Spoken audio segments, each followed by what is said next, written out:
Selamat malam, saudara-saudari dalam Yesus Kristus.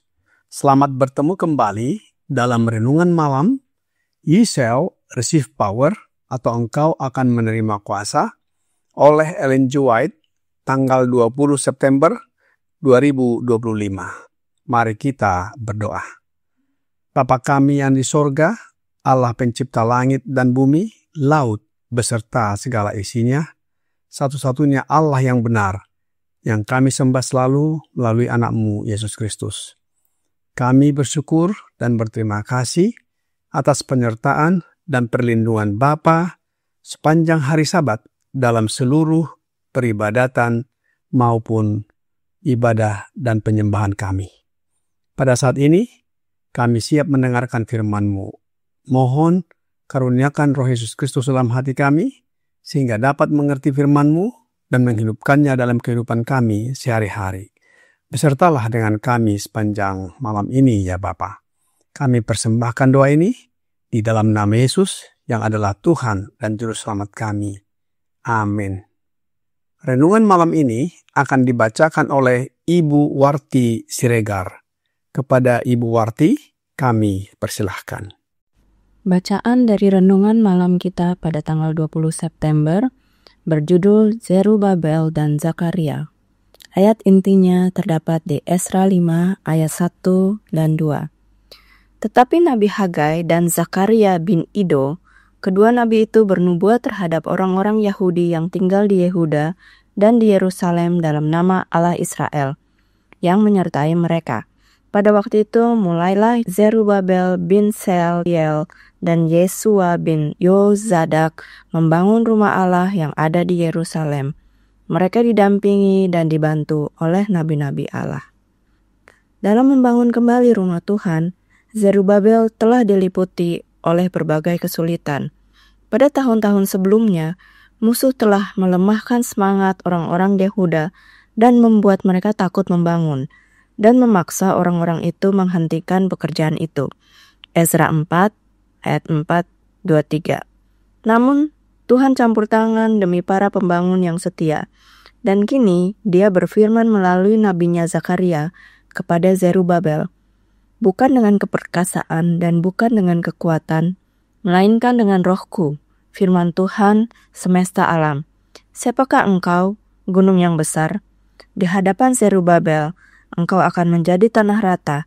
Ia akan mengangkat batu utama, sedang orang bersorak. Bagus, bagus sekali batu itu. Zakaria 4 ayat 6 dan 7. Sepanjang sejarah umat Allah, gunung-gunung kesulitan yang besar, yang tampaknya tidak teratasi, telah menjulang di hadapan mereka yang maju dalam pemeliharaan Allah yang telah dimulai. Hambatan-hambatan untuk maju seperti itu diizinkan oleh Tuhan sebagai ujian iman. Ketika kita dikepung di setiap sisi, inilah saatnya di atas segalanya untuk percaya kepada Allah dan kuasa Roh Kudus-Nya. Kita tidak boleh berjalan dengan kekuatan kita sendiri, tetapi dalam kekuatan Tuhan Allah Israel. Adalah suatu kebodohan untuk mengandalkan manusia atau menjadikan manusia sebagai lengan kita. Kita harus mengandalkan Yehova, karena di dalam Dialah kekuatan yang kekal. Dia yang sebagai tanggapan atas perkataan dan perbuatan iman telah membuat jalan menjadi jelas di hadapan hambanya, Zerubabel, mampu menyingkirkan setiap rintangan yang dirancang oleh setan untuk menghalangi kemajuan tujuannya. Melalui penerapan iman yang tekun, setiap gunung kesulitan dapat disingkirkan. Terkadang Allah melatih para pekerjanya dengan mendatangkan kekecewaan dan kegagalan yang nyata. Tujuannya adalah agar mereka belajar mengatasi kesulitan.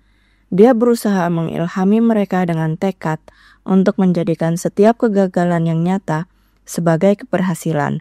The Review and Herald, 16 Januari 1908. Terima kasih atas penelayanan Ibu Warti. Tuhan Yesus memberkati. Saudara-saudari dalam Yesus Kristus, sebagian besar bangsa Yehuda dan beberapa dari sisa-sisa bangsa Israel Utara kembali dari pembuangan Babylon. Meskipun bangsa Israel Utara yang asli tidak pernah kembali secara utuh karena telah diasingkan oleh bangsa Asyur pada masa sebelumnya, bangsa Yehuda dan Israel memulai pembangunan kembali bait suci yang hancur di Yerusalem.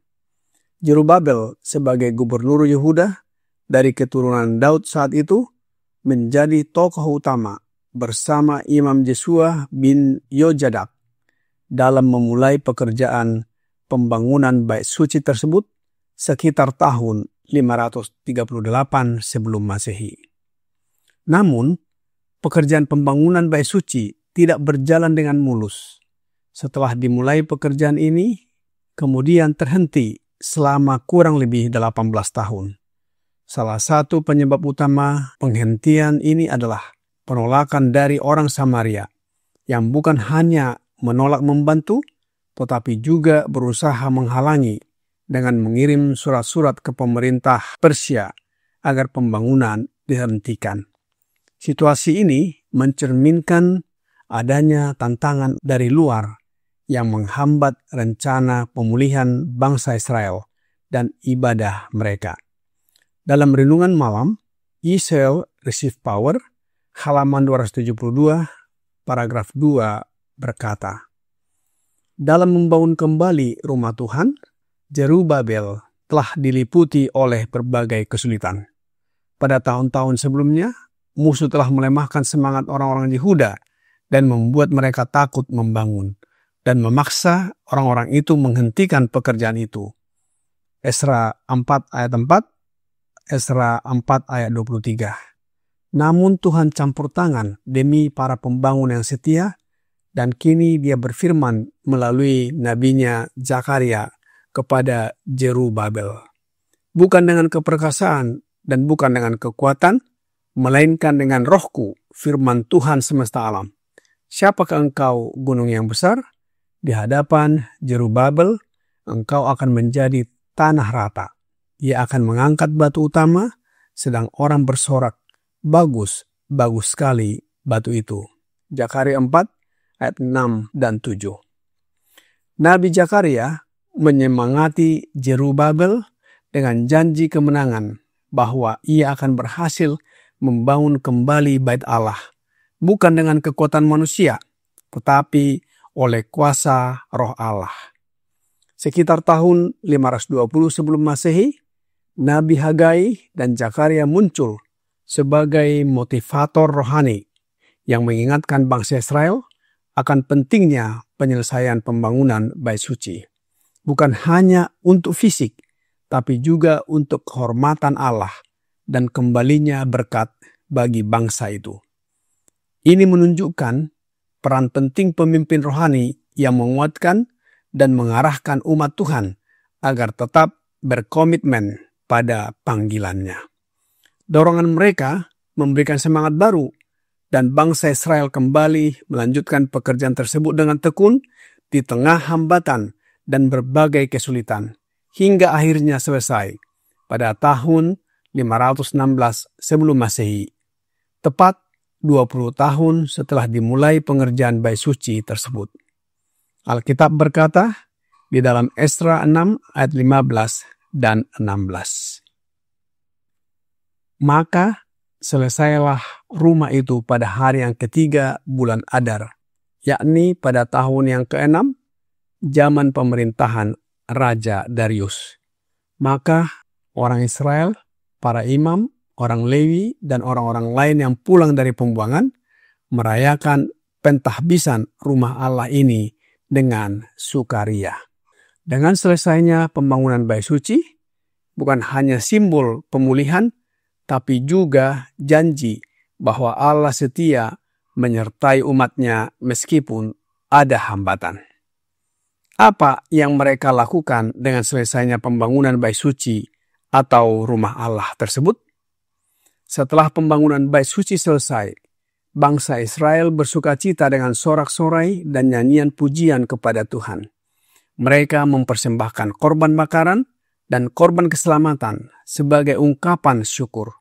Selain itu, mereka mengadakan perayaan Hari Raya Pondok Daun untuk mengenang pemeliharaan Tuhan selama perjalanan di padang gurun dan merayakan pemulihan ibadah. Semua ini menandai pemulihan hubungan bangsa Israel dengan Tuhan melalui bait suci yang baru. Kita bisa baca dalam Esra 6 ayat 17, Esra 3 ayat 4 sampai 11. Namun, Hagai pasal 2 ayat 9 berkata, "Adapun rumah ini, kemegahannya yang kemudian akan melebihi kemegahannya yang semula, firman Tuhan semesta alam. Dan di tempat ini, aku akan memberi damai sejahtera. Demikianlah firman Tuhan semesta alam." Ayat ini merujuk pada janji Allah, bahwa bukan hanya bangsa Israel, tapi juga bangsa-bangsa lain ataupun Gentiles yang akan memiliki kerinduan terhadap bait suci, yakni kehadiran Allah yang memenuhi bait itu. Bait suci kedua dihormati bukan dengan awan kemuliaan Jehovah, melainkan dengan kehadiran hidup dari Dia yang di dalamnya berdiam seluruh kepenuhan keilahian secara jasmani, yaitu kehadiran Anak Allah, Yesus Kristus. Ini merujuk pada Yohanes 1 ayat 14 yang mengatakan bahwa firman atau Yesus menjadi manusia dan berdiam di antara kita. Kehadiran Kristus menjadikan bait suci bukan hanya bangunan fisik, melainkan bait suci rohani. Yesus adalah bait suci yang baru, sebagaimana tertulis di dalam Yohanes 2 ayat 19 sampai 21. Melalui Yesus, oleh kehadiran Roh-Nya, umat Allah dibangun sebagai bait suci yang hidup, tempat Allah berdiam. 1 Yohanes 2 ayat 5. Karenanya, Rasul Paulus berkata di dalam 1 Korintus 6 ayat 19 dan 20. "Atau tidak tahukah kamu bahwa tubuhmu adalah bait Roh Kudus yang diam di dalam kamu, Roh Kudus yang kamu peroleh dari Allah, dan bahwa kamu bukan milik kamu sendiri, sebab kamu telah dibeli dan harganya telah lunas dibayar. Karena itu, muliakanlah Allah dengan tubuhmu." Saudara-saudari dalam Yesus Kristus, bangsa Israel merayakan penyelesaian pembangunan bait suci dengan pengorbanan, perayaan, dan pujian kepada Tuhan sebagai ungkapan syukur dan penyembahan. Sekarang ini, Yesus berdiam di dalam diri kita, dan sebagai bait sucinya, kita pun selayaknya merayakannya dengan pujian, ucapan syukur, dan penyembahan kepada satu-satunya Allah yang benar, bukan kepada Allah lain. Kiranya renungan malam ini membawa pembaharuan bagi kita. Tuhan Yesus memberkati. Mari kita berdoa. Bapa kami yang di sorga, terima kasih atas firman yang sudah kami dengarkan malam ini. Yesus telah membeli kami dengan harga yang mahal dan lunas dibayar. Oleh sebab itu ya Bapa, mohon karuniakan Roh Yesus Kristus dalam hidup kami. Dengan kehadirannya, menjadikan kami bait suci-Mu, di mana Bapa juga hadir dalam hidup kami. Biarlah kami senantiasa memuji dan memuliakan Bapa dengan keadaan apapun, baik susah, sulit, aman, senang, dan sukacita. Tabiat kami diubahkan menjadi sama dengan tabiat Yesus dan siap untuk menantikan kedatangan Yesus yang kedua kali. Banyak dosa dan pelanggaran yang kami lakukan ya Bapa, ampunilah kami. Kami persembahkan doa ini hanya melalui anak-Mu, Yesus Kristus, yang adalah Tuhan dan Juru Selamat kami. Amin.